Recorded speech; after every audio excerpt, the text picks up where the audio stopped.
Le cœur du récit est simple et dérangeant. Bitcoin repose sur la croyance collective, et lorsqu'une croyance vacille, les prix s'effondrent bien plus vite que la logique ne le voudrait.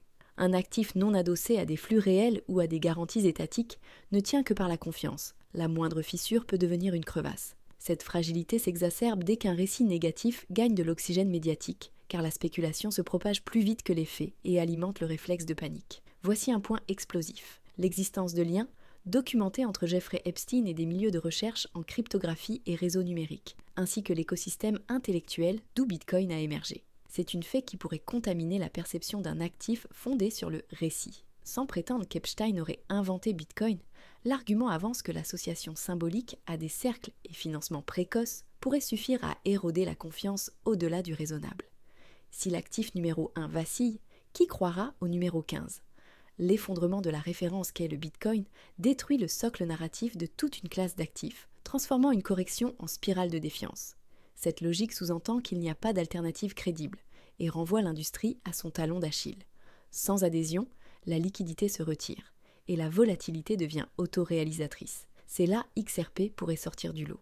Ripple détient actuellement 35,9 milliards de XRP dans des contrats d'escrocs, un mécanisme de séquestre par lequel les jetons sont verrouillés de manière programmatique et libérés progressivement selon un calendrier prédéfini, évitant ainsi un déversement massif et soudain sur le marché. Chaque mois, 1 milliard de XRP est théoriquement débloqué, mais les données montrent qu'entre 80% et 90% sont immédiatement replacés sous escroc ou préalloués à des institutions. Par exemple, lors du déblocage de novembre 2025, seulement 200 à 300 millions de XRP ont effectivement rejoint le marché circulant. Le reste a été réservé en amont. Pourquoi les institutions se positionnent-elles massivement ? En 2025, les investisseurs institutionnels ont injecté plus d'1,1 milliard de dollars dans le XRP, soit un afflux moyen de 25 millions de dollars par jour. XRP est désormais la deuxième altcoin institutionnelle la plus achetée après le Bitcoin. 3 raisons principales expliquent cet engouement. Pourquoi les institutions se positionnent-elles massivement ? En 2025, les investisseurs institutionnels ont injecté plus d'1,1 milliard de dollars dans le XRP,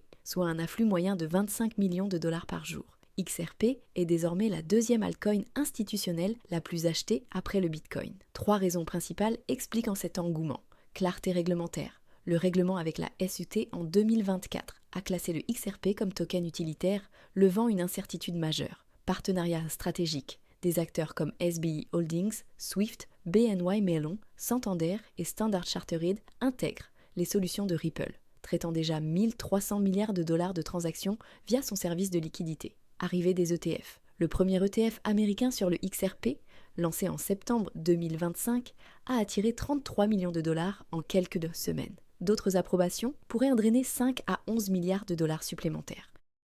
Implications pour les investisseurs particuliers. Les aspects positifs. Rareté artificielle. La préallocation réduit l'offre circulante immédiate, créant une pression à la hausse et une stabilité des prix. Adoption croissante, l'intérêt institutionnel valide l'utilité du XRP et sa place dans l'écosystème financier traditionnel. Momentum technique. Le XRP consolide actuellement autour de 2,40 $ à 2,55 $. Une rupture au-dessus de la résistance des 2,70 à 2,80 $ pourrait ouvrir la voie à 3,50 $ et au-delà. Les risques à garder à l'esprit. Manque de transparence.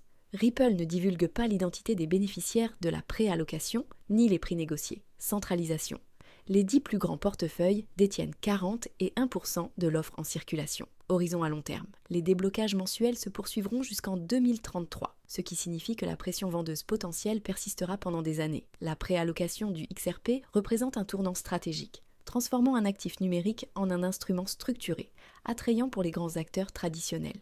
Pour l'investisseur individuel, cela signifie évoluer dans un marché de plus en plus institutionnalisé, où l'information est asymétrique, mais où la légitimité et l'adoption progressent. Comme toujours, il est essentiel de faire ses propres recherches, de comprendre les mécanismes sous-jacents et de ne jamais investir plus que ce que l'on est prêt à perdre. Le XRP n'est pas seulement une crypto-monnaie, il devient un cas d'étude sur la façon dont la finance traditionnelle et l'innovation blockchain peuvent converger.